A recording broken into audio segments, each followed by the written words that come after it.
Okay, we're going to go through Dr. McDougall's mentor number 2, Walter Kempner, who lived from 1903 to 1997. This is coming from the book John McDougall, The Doctor Who Fought for You, written by me, Pete Rogers. Okay, so Dr. Kempner was over at Duke, North Carolina. Oh, and by the way, I was reading a book about Stephen Hawking, the physicist with ALS, and his work did not impress me. It seems to me that his basic assumptions were wrong. I said to myself, this guy is not a genius. Then I read that while he was in the hospital with ALS, amyotrophic lateral sclerosis, Lou Gehrig's disease, that he seduced 2 nurses. Now that's impressive. He must be a genius. I never even dated a nurse. I asked out a nurse and she told me that my vital signs were too abnormal for consideration. However, even on his best days, Hawking can't hold a candle to Kempner.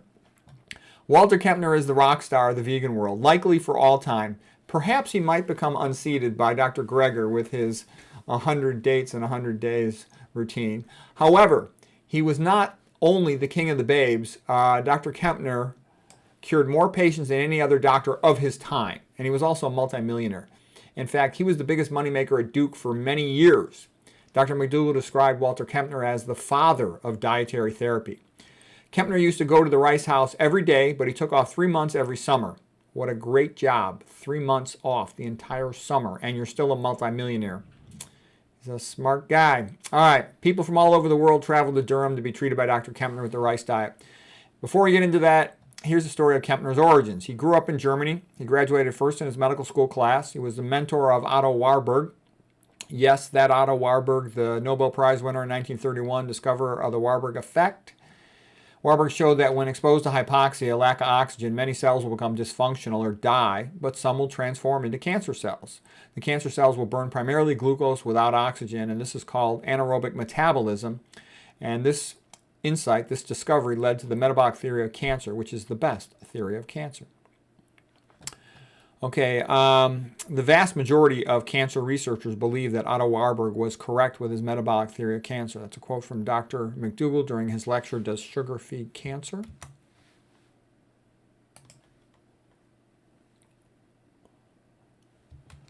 Okay, another student of Otto Warburg was Hans Krebs, the discoverer of the Krebs cycle. He also was the discoverer of the urea cycle. Let's see what else. It's also called the tricarboxylic acid cycle or citric acid cycle. He also won a Nobel Prize.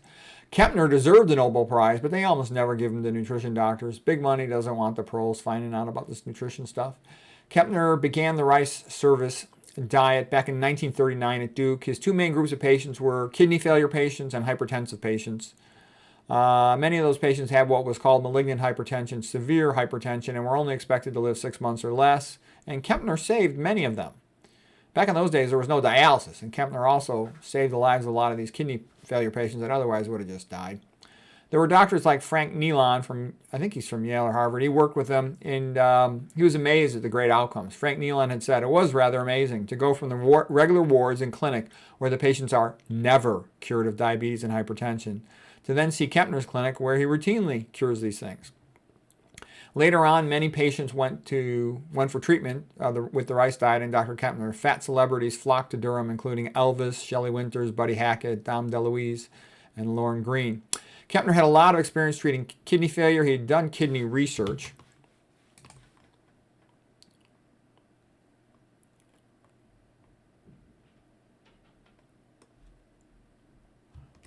Okay. Kempner knew the main job of the kidney was to secrete nitrogen. That's about 75% of its work. Amino acids have nitrogen. There's no nitrogen in carbohydrates or fats, so he gave people a diet very low in protein. The kidneys also excrete acid. Keeping the diet relatively alkaline is a way to decrease the workload further for the kidneys. Back in those days, there was no dialysis. Full-blown kidney failure patients usually just died. Kempner, again, kept many of them alive a long time. He was just serving white rice, Uncle Ben's rice. Also fruits, fruit juice, and table sugar. Kempner did add a multivitamin. Kempner carefully rinsed off the rice and did what he could to minimize the dietary sodium. Now, why, oh why, would he give sugar? Sugar has no nitrogen. That's why. It's safe for kidney patients, okay? And that was especially for patients who were having, a hard time maintaining their weight. Kempner knew that dietary fat causes insulin resistance, so he wanted to minimize dietary fat. He did not allow high-fat foods like avocados or nuts. Here's some of the publications by Kempner about these things.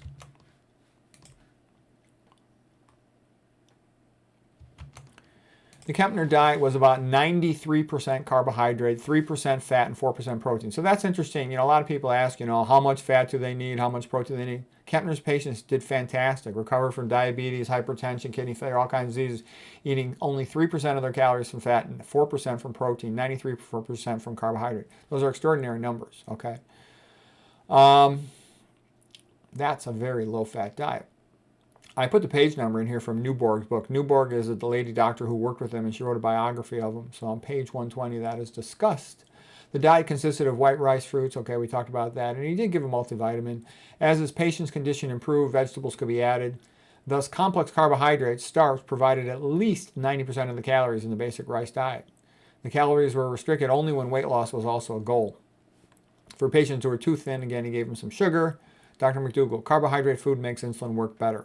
When Kempner's patients were studied quite closely, they did not have nutrient deficiencies. The Kempner diet, because a lot of doctors, they tried to prove him wrong. They thought he was lying, but they couldn't prove him wrong. The Kempner diet is quite boring, but it works. Dr. McDougall described it as the diet for the nearly dead. Many of Kempner's severe kidney failure and hypertension patients would have died quickly if it wasn't for the Kempner diet. They used to have public weigh-ins, they had a centenarian club for the people who lost over 100 pounds. Their blood pressure would be posted on the wall. This would get them all to talk to each other, which was good. Oh, here's the famous picture, the picture that launched 1,000 ships. This is the one that some people made a giant fuss about. But as I told you before, the fuss was all fake. That the real reason I got in trouble, so to speak, was that I told the truth about the fact that the moderate fat vegans are recommending a diet that's different than the low-fat vegans. You might want to call it the very low-fat vegans. And a lot of people find that very offensive because the truth is very offensive. But it's nice that at least some people are going to tell it. Okay, so Walter Kempner was very famous for being a ladies' man. Apparently, from his house, he had walkways to, several different women. One of his patients claimed that she had been his sex slave for over a decade.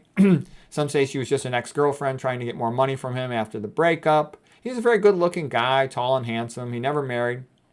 Even Dr. McDougall said he had a harem of girlfriends.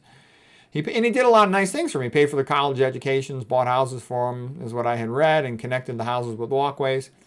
The guy had he's like a rock star. And then people asked me, if I was a senior and medical student, where would I go for an elective and a clinical rotation in nutrition? And I thought that if I was married, I'd go work with somebody like Dr. McDougall, very nice, kind of boring and safe. My wife would be real happy, it'd be a nice environment. But if I was single, I'd go to Durham, North Carolina. There's a college campus, lots of women there to find a girlfriend, and I could learn a lot from Dr. Kempner. Okay, here is the normal retina, diabetic retinopathy. And Kempner had lots of patients who reversed vascular disease in their eyes. He was very proud of that. He had a whole collection of retinal photographs of all these patients who reversed their eye disease, something that never otherwise would happen. As Dr. Newborg wrote, it was like something out of the Bible, where the patient said after Jesus Christo had cured him of his blindness, he said, "I know not how he did it, but I was blind and now I see."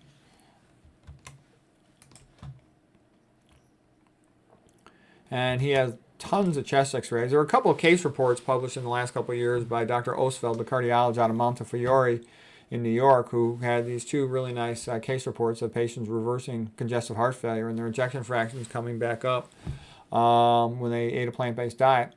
But Kempner had a whole bunch of pictures of patients with real big hearts suggestive of congestive heart failure that normalized. The patients lost a lot of weight. This guy went from weighing 400 pounds down to 220 pounds. And a lot of other things improved. Not only did his blood pressure improve, came down to essentially normal.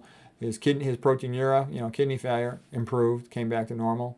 Blood glucose normalized, so it cured his diabetes. Okay, a typical patient from Dr. Kempner's his papers. They're quite extraordinary to read Kempner's papers. There's nothing like it in all of medicine that I've ever seen. Many patients with rheumatoid arthritis and psoriasis also improved on the diet. And at Dr. McDougall's website, drmcdougall.com, you can see Kempner's publications for free. It's quite extraordinary with all these pictures of reversal of disease and EKGs, retinal photographs, chest x-rays. Dr. McDougall had said, don't even try to debate me unless you have read the papers of Walter Kempner and Nathan Pritikin. If you haven't at least read that, then you are wasting my time. Yeah, it's true. They're very unique. So Kempner did all this extraordinary stuff, and he didn't write that much. And he was kind of a quiet, reclusive guy, but Pritikin was more of a hyper-articulate genius who is a lot of fun to read Kempner stuff. But with Kempner, you're just like, holy crap. It's very, very impressive to read Kempner's book. It's, I would say Barbara Newborg's book is good enough, but you do get something out of reading Kempner's own writing himself. Here's Kempner's own writing himself. This is at drmcdougall.com's website. Volume 2, it's in English. Volume 1, a lot of it's in German or something. So radical dietary treatment of vascular and metabolic disorders. And he talks about all this stuff, how he monitored the patients, kept their sodiums low. Like I said, it's extraordinary. There's nothing like it in all of medicine. If you're serious about medicine and nutrition, it's well worth your time. Here's the biography by Barbara Newborg. It's very good. Let's see, what else? Dr. McDougall has a newsletter about Walter Kempner, December 2013 newsletter. December 2014, he has another one about arsenic and rice. And that was discussed in Consumer Reports, November 2012, and again in 2014. And rice grown, in some of the areas where they used to have cotton would have arsenic sprayed on it. They used to spray that to get rid of the insects and the boll weevils on the cotton crops, and it was a textile product, so they could spray more than a food crop. There's less arsenic in white rice than in brown rice because the outer coating sort of removed off. Animal foods are often worse. Most of the arsenic in the USA diet comes from seafood, for example. Rice is the most common grain for human nutrition. Provides about 1/5 of the calories of the people of the entire world. There's, again, Dr. McDougall newsletter, January 2012, this one on the rice. It said, and he said there was no significant benefit to eating brown rice. White rice, you lower your arsenic risk. It stores longer. This lady, Jean Renfro Anspaugh, wrote a book called Fat Like Us, all about her being a patient of Dr. Kempner. It's a very funny book. She's got a really good sense of humor. And there's a lot of funny lingo. Kempner, she said, was the Wizard of Oz. Going to Durham was like going to Emerald City. Kempner was also called the Prophet. Durham, the Promised Land. The fat person wears a scarlet letter F for fat everywhere they go. They must go to Durham to pay for their sins and be redeemed. It's like a pilgrimage, a calling. Initially, it feels like mild starvation. The last meal they have before going to Durham is their last supper, where all the fat people dance is called the Crisco Disco, where all the fat people hang around the pool is called the Whale Watch.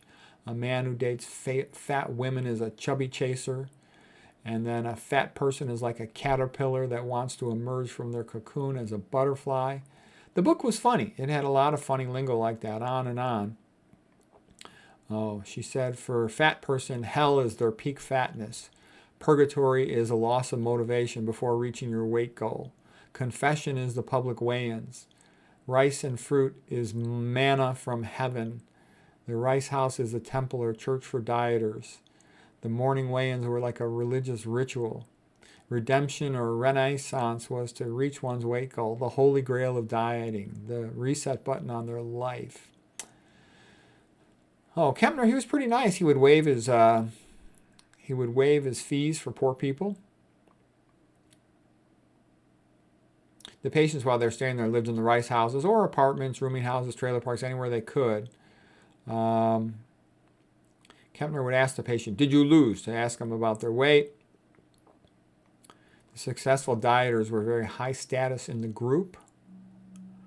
Okay, he felt that by getting sodium down really low, that there would be a threshold that he would, turn the corner, and that's where patients would get a big benefit in hypertension, because small changes, in the mid-range of dietary salt intakes, like let's say from, going from 5,000 to 4,000, that's not as big a deal as going, let's say, from 1,000 down to 200.